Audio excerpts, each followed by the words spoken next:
بادشاہ نے اپنے وزراء سے مشورہ کیا، اپنے وزیروں سے مشورہ کیا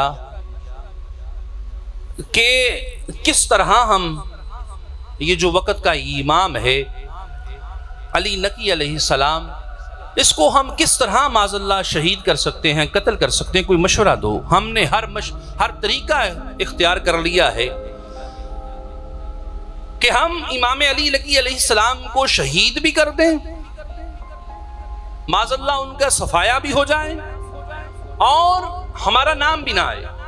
انہوں نے کہا اے امام، ہم جانتے ہیں کچھ جادوگر ایسے ہیں جن کو یہ مہارت حاصل ہے کہ اللہ رب العزت کی ذات اقدس نے کیونکہ شیاطین کو اجازت دی ہے نا، ان کے پاس ایسا علم ہے کہ وہ انسان کی جنس بدل سکتے ہیں۔ اگر کوئی آدمی ہے تو اسے بندر بنا سکتے ہیں، اسے جانور بنا سکتے ہیں، ان کے پاس یہ علم ہے، وہ کھڑے انسان کو غائب کر سکتے ہیں۔ تو کیوں نہ ہم ان جادوگروں کو بلاتے ہیں، پیسے دیتے ہیں، دولت دیتے ہیں، نوازتے ہیں، اور ادھر سے امام علی نقی علیہ السلام کو بھی دعوت دیتے ہیں کہ اے امام آپ آئیے، چونکہ آپ نبی کے فرزند ہیں، نبی کے بیٹے ہیں، علی کے بیٹے ہیں، تو آج آئیے ہمارے سامنے بھی ان جادوگروں کو، چونکہ جادو کفر ہے، آئیے ان کے ساتھ مقابلہ کیجئے، اور ہم یہ چاہتے ہیں کہ اس جگہ سے جادو کا خاتمہ ہو جائے۔ اس طرح وہ مقابلہ کریں گے اور ہمیں یقین ہے وہ جتنے ماہر جادوگر ہیں، ہمیں یقین ہے کہ امام علی نقی علیہ السلام کا معاذ اللہ خاتمہ ہو جائے گا۔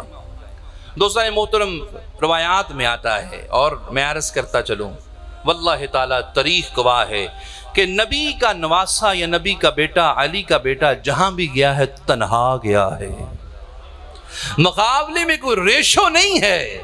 کوئی ریشو ہوتی ہے نا، 10% ادھر ہیں، 90% ادھر ہیں، ادھر لاکھ ہیں، ادھر 2 لاکھ ہیں، یا ادھر لاکھ ہیں، ادھر 50,000 ہے، ریشو کوئی نہیں۔ آل محمد کا فرد جب بھی گیا ہے تنہا گیا ہے، اور ثابت کیا ہے کہ آل محمد کا ہر فرد خود ایک لشکر ہوا کرتا ہے۔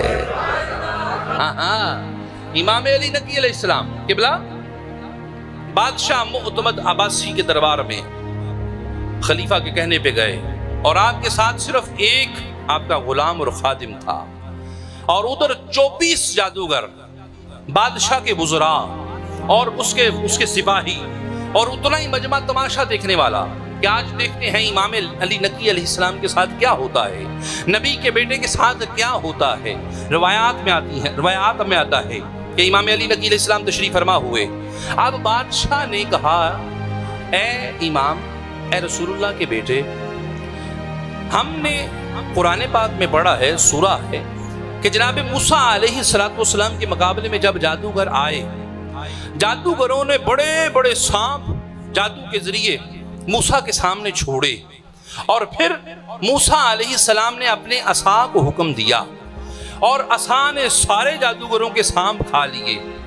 اب چونکہ آپ بھی نبی کے بیٹے ہیں، نبی کے جانشین ہیں، علی کے جانشین ہیں، اگر آپ میں بھی یہ اللہ رب العزت نے کمال رکھا ہے، یہ جادوگر ہیں، تو ان کے ساتھ مقابلہ کیجئے۔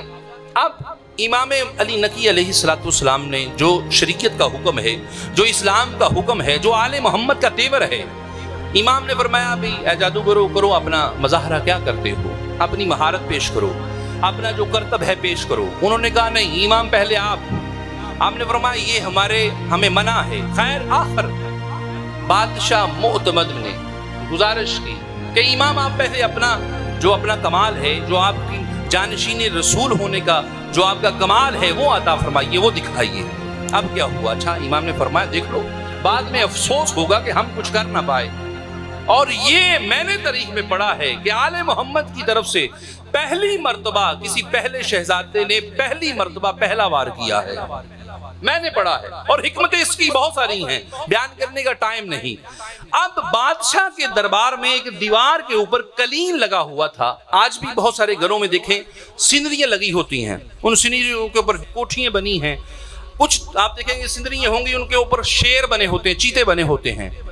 وہ جو کلین تھا اس کے اوپر بھی ایک شیر بنا ہوا تھا، اور کلین تھا کافی بڑا۔ میں رات بھی یہ بات دوستوں سے شیئر کر رہا تھا کہ بندہ بادشاہ سے پوچھے اللہ کے بندے کلین نہیں چھوٹا رکھ لے، تمہیں نہیں پتا کہ کس کو دعوت دے رہا ہوں. اب کلیم تھا بہت بڑا, اس کے اوپر شیر بھی اتنا بڑا.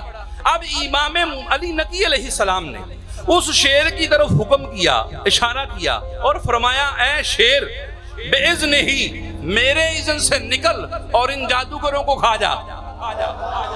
امام کا اتنا کہنا تھا, اس کلیم کی تصویر سے وہ جو شیر تھا پتہ نہیں کیسا تھا, دھنگا تھا, بے دھنگا تھا, بنانے والے کاریگر نے پتہ نہیں کس طرح کا بنایا تھا, لیکن امام کا حکم ہوا وہ شیر کلیم سے نکلا اور نکلتے ہی ان 24 جادوگروں کو کھاتے ہوئے پھر کلیم کے اوپر چلا گیا. اب بادشاہ نے کہا اے جانشین رسول, اے علی کے بیٹے, یہ بڑا کمال ہے. لوگ ششدر گئے, حیران ہو گئے, یہ ہوا کیسے؟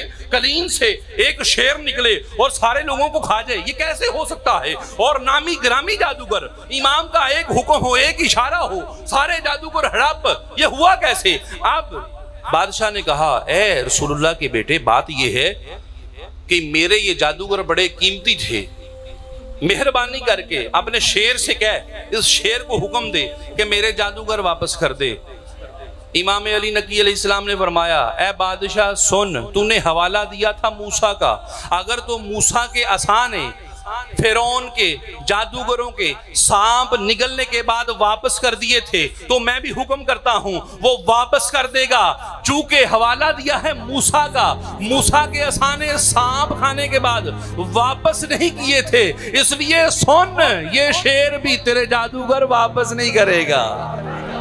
تو عرض کر رہا تھا کہ اختیارات تھے. اور قبلہ یہی امام علی نقی علیہ السلام, موضوع تھوڑا سا طویل ہو جائے گا. بادشاہ نے دوسری مرتبہ پھر بلایا اس لیے کہ امام ہمارے پاس کچھ شیر ہیں. اب یہ روایت امام موسیٰ کاظم علیہ السلام سے بھی ہے, یہ روایت امام علی نقی علیہ السلام سے بھی ہے. امام علی نقی علیہ السلام کی بارگاہ میں کہا کہ امام ہمارے پاس کچھ شیر ہیں, ان شیروں میں شانٹی کرنی ہے, کچھ ڈیوائڈ علیحدہ کرنے ہیں. جو نسلی شیر ہیں انہیں علیحدہ کر دیں, جو بے نسلے ہیں انہیں علیحدہ کر دیں. جو نسلی ہوں گے وہ ہم دربار کے لیے رکھ دیں گے اور جو بے نسلے ہوں گے جنگل میں چھوڑ دیں گے. ایک روایت میں یہ آتا ہے. دوسری روایت میں یہ آتا ہے کہ ظالم بادشاہ نے خود امام علی نقی علیہ السلام کو گرفتار کیا اور جو شیروں کا پنجرہ تھا اس میں بند کر دیا. دونوں روایتیں ہیں.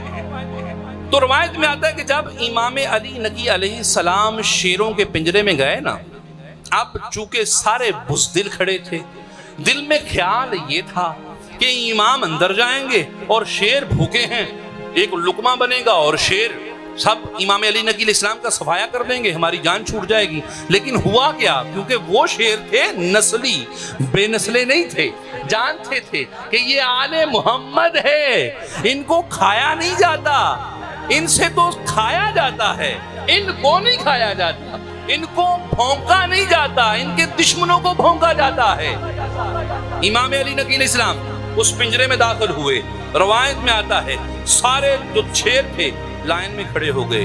ایک بڑا شیر وہ پیچھے سے بھاگا آیا. اب لوگوں کے دل میں یہ جوان جو بے نسلے ہیں, وہ جو بڑا بھاگا آیا ہے امام علی نقی کو کھائے گا, یہ نسلی ہے, بھاگا آیا, قدموں میں گر گیا.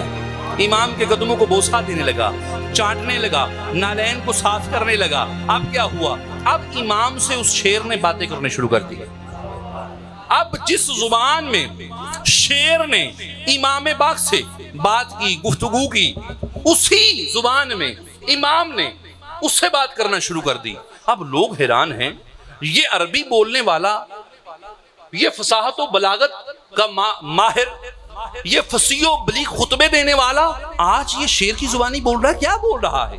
اب امام کا جو خادم ساتھ تھا اس نے عرض کی مولا اب شیر کے ساتھ کیا گفت و شنید فرما رہے تھے, کیا وجہ ہے, کیا بات کر رہے تھے, کیا بات ہو رہی تھی؟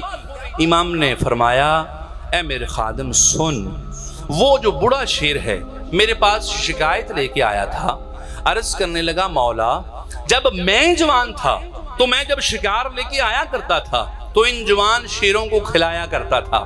آج میں بوڑھا ہو گیا ہوں اور جب کھانا آتا ہے تو مجھے کھانے کے پاس نہیں آنے دیتے، جو بچا ہوتا ہے تھوڑا ہو بہت ہو میں وہ کھا لیتا ہوں۔ مہربانی فرمائیں، حکم کریں کہ کچھ شرم کریں۔ اب میں نے، امام علی نقی الاسلام نے، میں نے جوان شیروں کو حکم دیا ہے، خبردار اپنے اس بزرگ کا حیا کرنا، جب بھی کھانا آئے تم بعد میں کھاؤ، پہلے اس بزرگ کو دو۔